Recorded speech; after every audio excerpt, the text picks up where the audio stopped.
So during the month of December, we're having conversations. And the conversations will center around Christmas and some of the things that maybe are a little challenging at Christmas time, but some of the most important things. And we always have some guests. So Maureen, welcome. This is Maureen Olson. Many call you Mo. Yay. And we love her. And you're the perfect person to have up here today. We're talking about hope, the power of hope, the hope that Jesus brings. And some of you may have been in the first service, which was amazing. We had Adam and Tammy up here. They shared beautifully, Adam and Tammy Gower. And now we have Mo, and we're going to talk about hope. And hope is so important. Jesus is the hope of the world.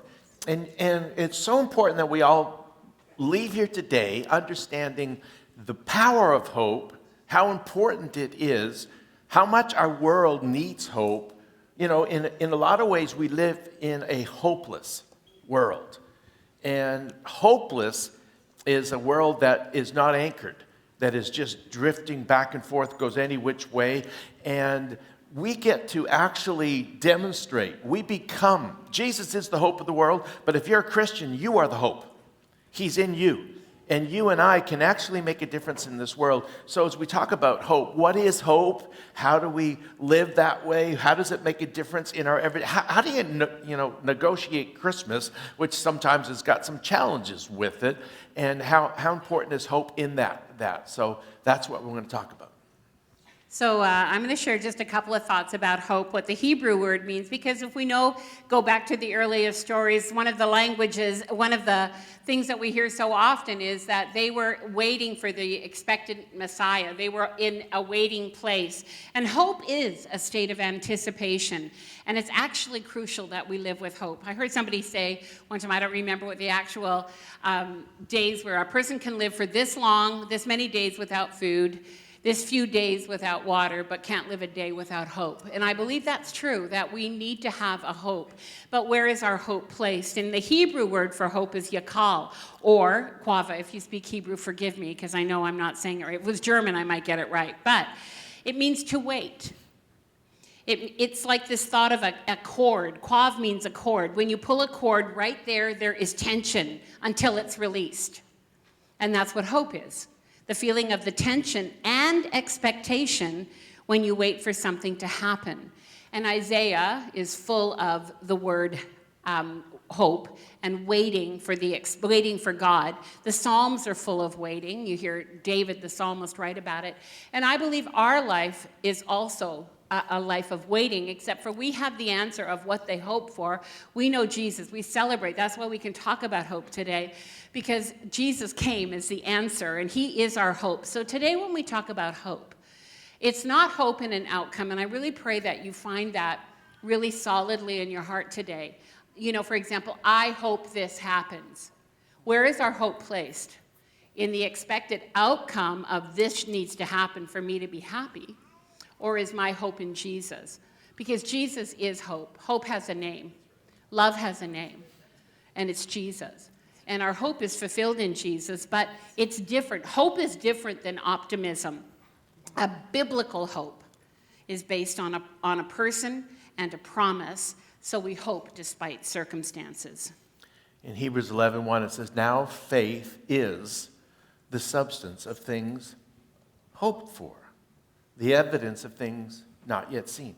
You can't have faith without hope. In a hopeless world, can't walk by faith.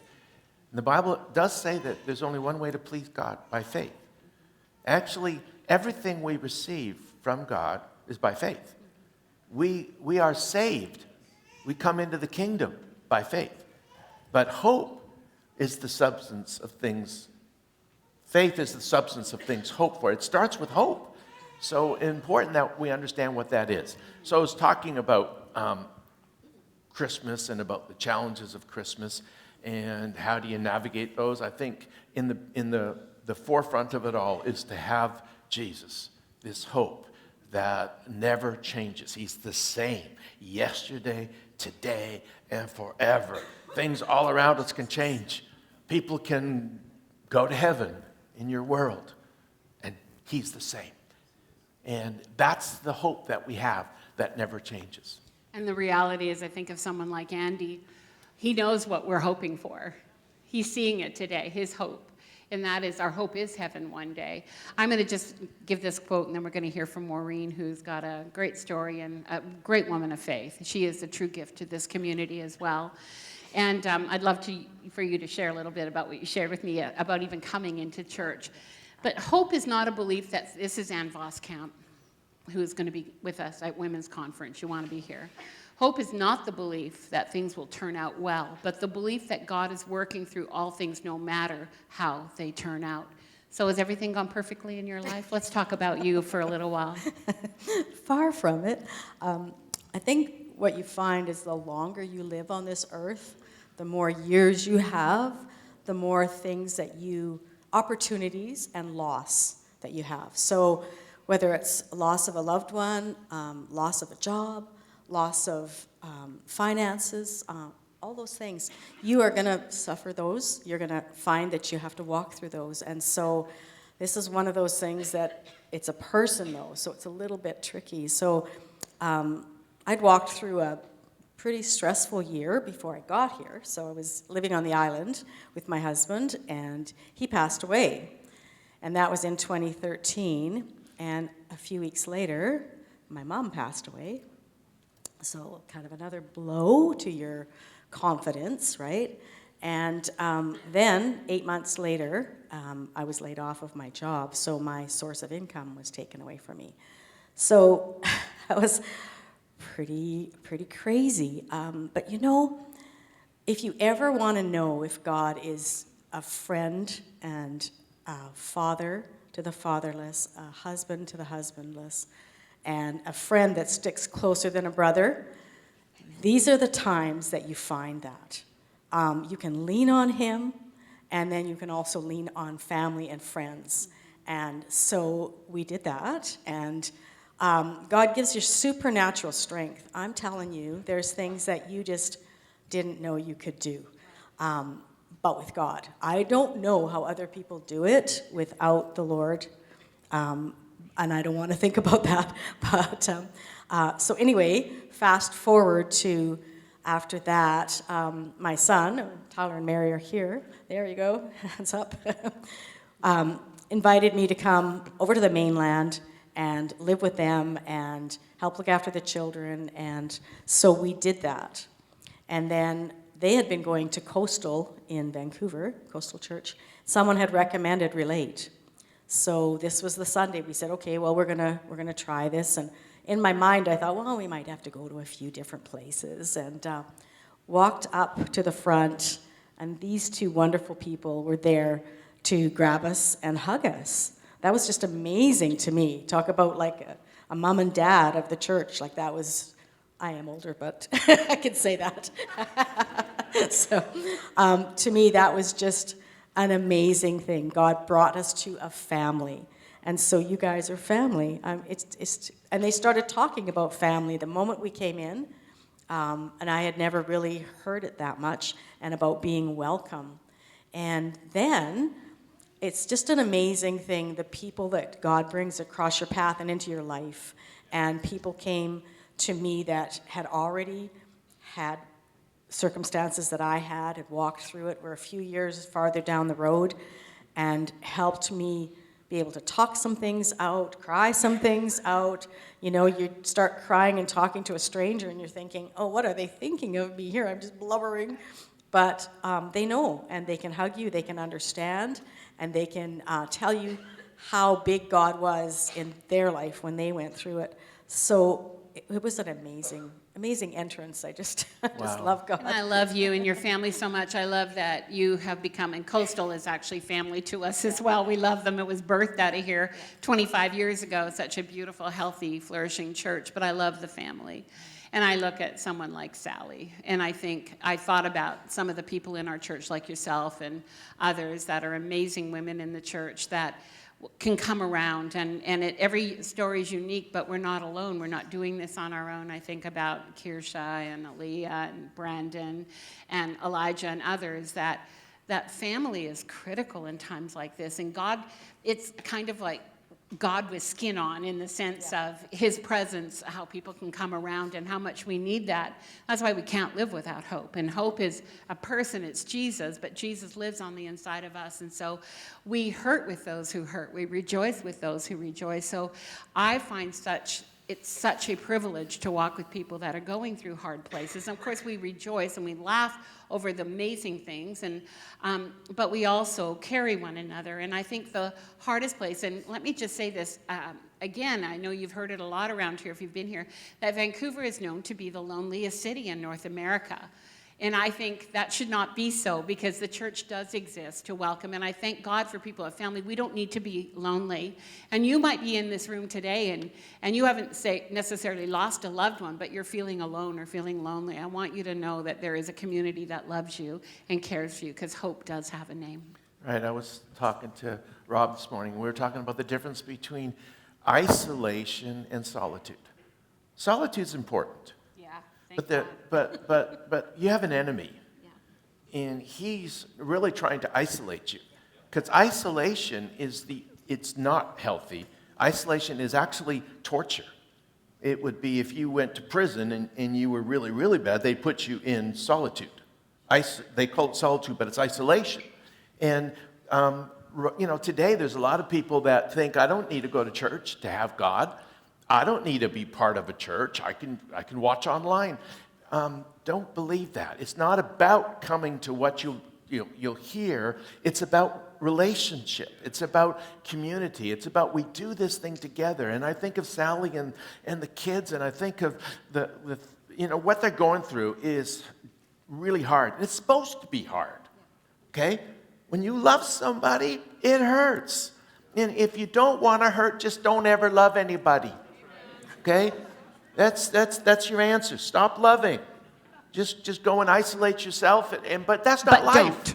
Don't do that. That's not living. But the thing that they got going for them is they're not alone. And that's because Jesus came. Jesus came because we needed to have relationship. And all relationship starts with him. With him. He's in the middle of it all. And I think of Christmas. And, Maureen, going through Christmas. Christmas is memories. Everybody talks about, when you grow up, you have all these memories, and then you have memories with your husband and with your mom. And so how do you deal with grief and Christmas? It's a very tender time, and it's a tender time that you often will just, break into tears and have to walk out of the room, or things remind you of everything. We've carried on a couple of traditions on purpose. And one of them is doing, not crossword, but jigsaw puzzles. So my husband, that was one of his favorite things to do. So every Christmas we always had one on the table, and we did it. And what was so cool about it, it's like this table here. It's like you're sitting around the table putting puzzles together and just kind of chatting and relaxing and talking. And I remember him talking to both my daughter-in-laws. And I was always in the kitchen. I wasn't doing the puzzles because I'm not very good at them. I have to really force myself to do them. But I was kind of jealous. It was like, they're talking together and visiting, and I'm not there. That's not fair. Just small things like that. And you're going to miss them, and they're always going to be there in your heart, and you're always going to think about them, just the littlest things sometimes. But there was a time where I realized, and I had to kind of flip it you still have to grieve, and you still have to go through some things, and their emotions. I'll just talk about that in a minute. But I kind of flipped it and said, I got to be married for 41 years. Wow. Yeah. Wow. My mom only got to be married for 25 years before my dad died. So she walked through 40 years alone. I didn't want to be alone. That's why I'm not alone. So I like people being around me too much. But I just kind of kept saying that. But listen, look at all the memories. Look at the fun times. Look at the great things we got to do. I was blessed like that for 41 years. And our very first Christmas, when we got born again, was just before we got married. And so we had 41 blessed Christmases together, and with our family once we started the family. So, but the other thing is, I've seen people who get stuck in that area of grief. And Jesus said he took our griefs, he took our sorrows, because he knew we weren't able to carry them. It's too much to carry. We have to give it to him. And that's how we get through, is by saying, yes, he carried that. He took that. The heaviness of it, you're going to miss them. The emotions are going to still miss them. But the heaviness, the weightiness of it, just give it to him. Lean on him and lean on friends and family too. Yeah. Another one of Anne Voskamp's quotes is, hope is not the belief that things will turn out well, but the belief that God is working through all things, no matter how they turn out, which I think is so valuable and so important. You know, when we say hope, what is hope anyway? Well, hope's always going to be pointed at the future. It's all about the future. And Jesus is your future. Not just now, but forever and ever and ever. And because he never changes, hope is something that is so powerful and so strong in our world. Some people, we look at what we have and we hope for better things, but we should look at who has your future. And a lot of people, when it comes to Christmas, it's challenging. Because why? Because we've got pasts that sometimes are hard to let go of, whether it's loved ones or whether it's negative stuff. I was talking to one of the people, this morning, who actually gave his heart to Jesus in the first service, and it's just rich to talk to this person, but such a past and so many really, really difficult things. I mean, horrible things. And what got his attention was hope, which is the future. You know how you deal with a negative past? A positive future. Okay?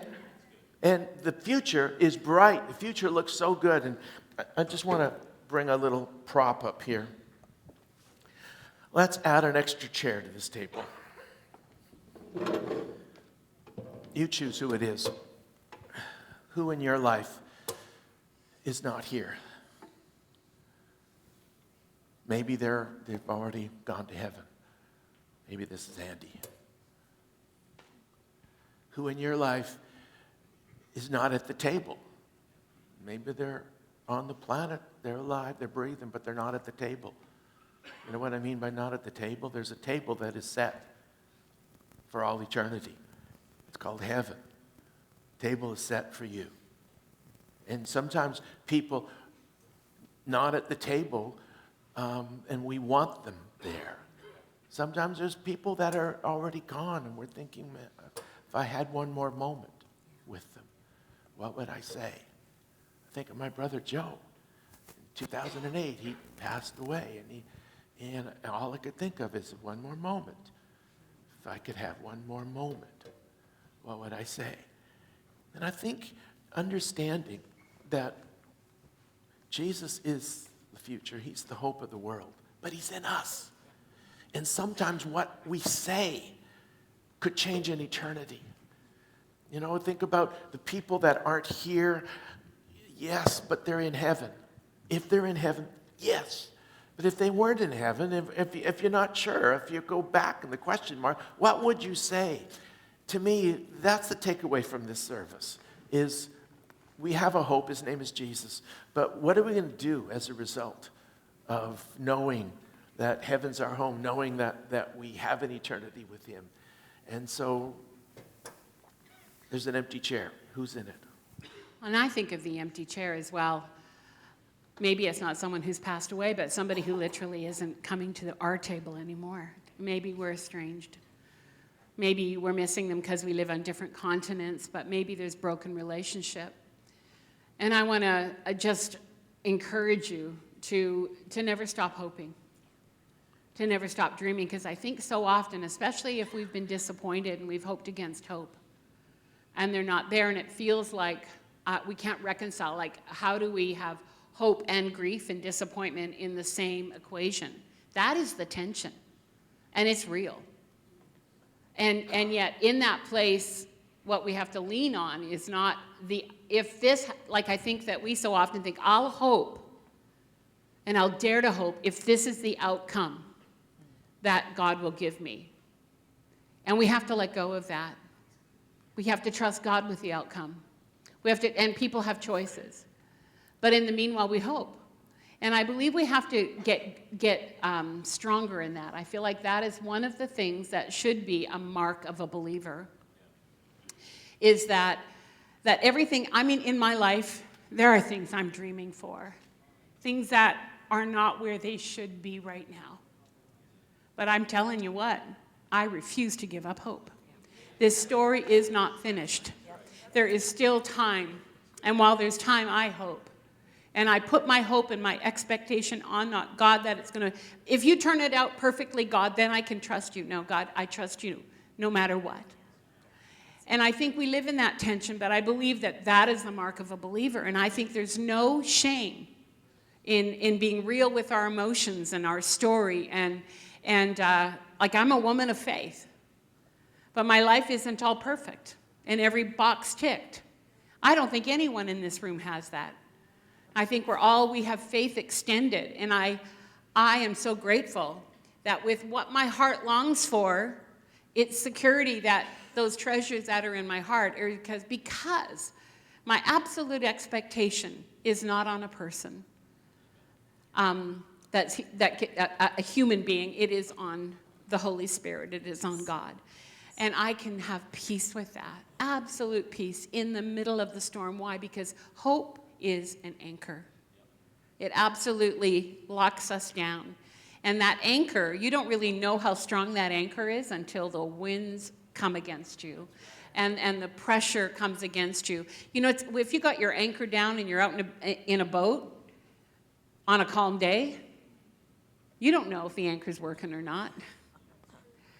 You trust it, but I'm telling you what, when the storm starts to blow, and all hell comes against you, you know what you're anchored to in that moment. And so without that anchor in Jesus, we'd all be adrift.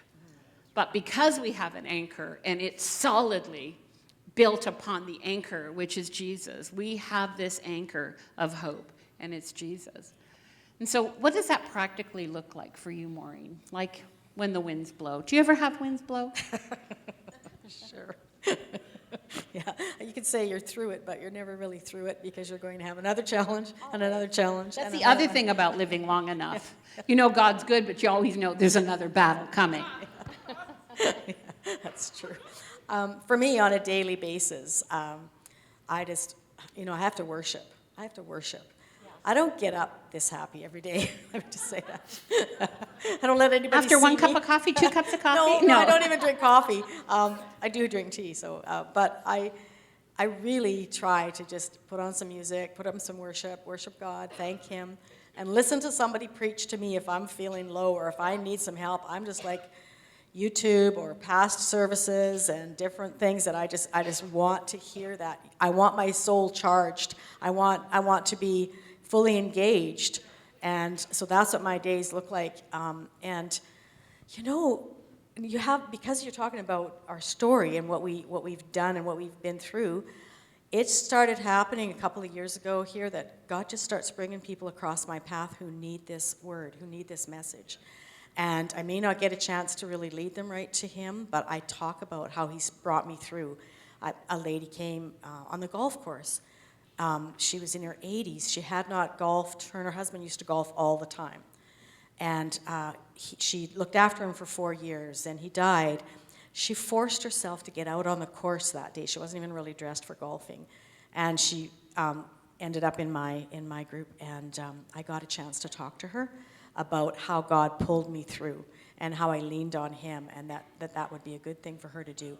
And then there was people stopping me at the grocery store asking me the strangest questions, like, are these good blueberries to buy? Is that a good price? And I'm like, okay, God, I know you're doing something here. And a man on the ferry one time, and we started talking. He had just lost his wife. And so we got to talk and got to share.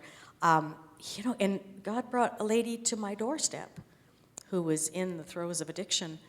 And I brought her in trepidation a bit, but got a chance to pray for her. So, the story is going on, and the story is good. God has good plans for us, and we can't forget that. He's got good plans, so we need to really, every day, just get into that and be part of that and just say, okay, God, I don't know what you've got planned today, but I know you're going with me. You're going to help me. You're going to do it with me.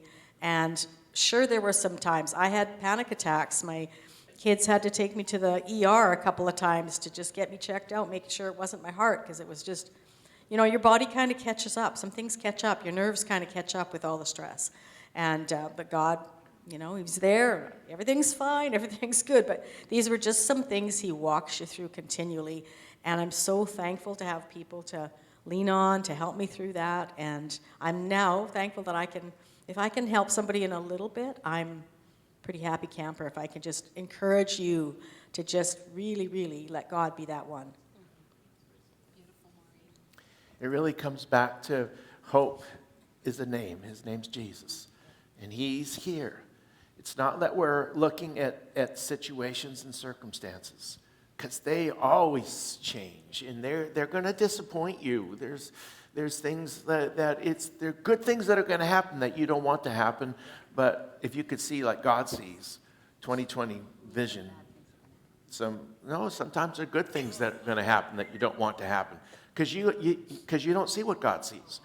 But recognizing that Jesus is the answer, and recognizing, here's the other thing, that we are the Jesus to other people. We are the body of Christ. He's in us. If you are a Christian, He's in you. Your voice counts. You need to actually use your voice, because there are people that don't know Him, and it's hopeless without Him. You don't have a future. There's not a security in the future just because we have the right prime minister. If we do, I'm not saying anything, but I'm going to pray for our prime minister. But or what president? Or it doesn't matter. It's Jesus that counts. But here's this chair, okay? Who's in this chair? And I go back to my brother Joe. And, he passed away, and all I could think of is one more moment. And then some of you heard the story, but we got to the funeral, and I asked, what am I doing at the funeral? And, you're not doing anything.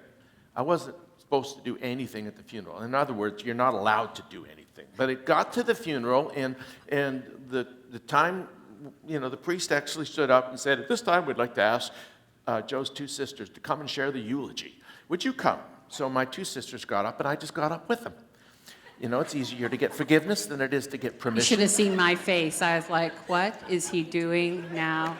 I was terrified of what he was Really? up to. The place was absolutely packed with people, but I just got up and I just knew I had to say something, and sometimes you have to say what needs to be said. And so they got up and they did the eulogy, and they stepped down, and I stepped up, and I just said, hi, my name's John. I'm obviously Joe's brother. We look the same. All I could think of is one more moment. If I had one more moment with Joe, what would I say? Well, it's easy now. I know what I'd say. First of all, I'd say, I love you, which we don't talk that language in our family, so I'd never said that to him. And I would have said, but, and God loves you, and He's actually made a way for you, because really, there is a passageway we'll all go through. It's called death. Where will you go on the other side of it? You will step out of this world. We all do. It's 100% sure. Question is, where are you going? And I'd never told him that. And then I said, but I wonder if Joe was here, what he would say. I wonder if Andy was here, what he would say. I know what he'd say. I know what he'd say. He'd say, hurry up. Heaven's amazing. I can't wait for you to get here. But he'd tell you that it's all about Jesus. And so I thought, whenever what Joe would say, and I turned and I talked to his wife, and I said, I know what Joe would say. He would tell you how much he loves you, and how much you're going to be great, you're going to do fine. And then I talked to his three teenage boys, and I said, I know what your dad would say. I don't know that we don't talk this language, so I don't know if they've ever heard how proud of you that he was. And then I turned to everybody and said, but the thing is, I don't have another moment, not with Joe. But I wonder how many Joes you have in your world. I wonder how many Joes you have in your world. Why wait? I mean, Andy was 56. You should. I'm 66, okay, and I'm not expecting to go anytime soon. I mean, he wasn't expecting to. But it happens. What would you say? How many Joes in your world have never heard, I love you? Never heard what's more important is God loves you. What's more important is recognizing that he loves you so much, he sent Jesus, his son. Jesus made a way for you that you could spend eternity forever with him. Andy, what would you say?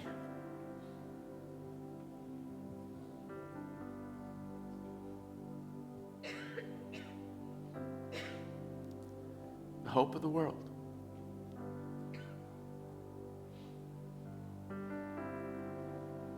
Jesus is the hope of the world.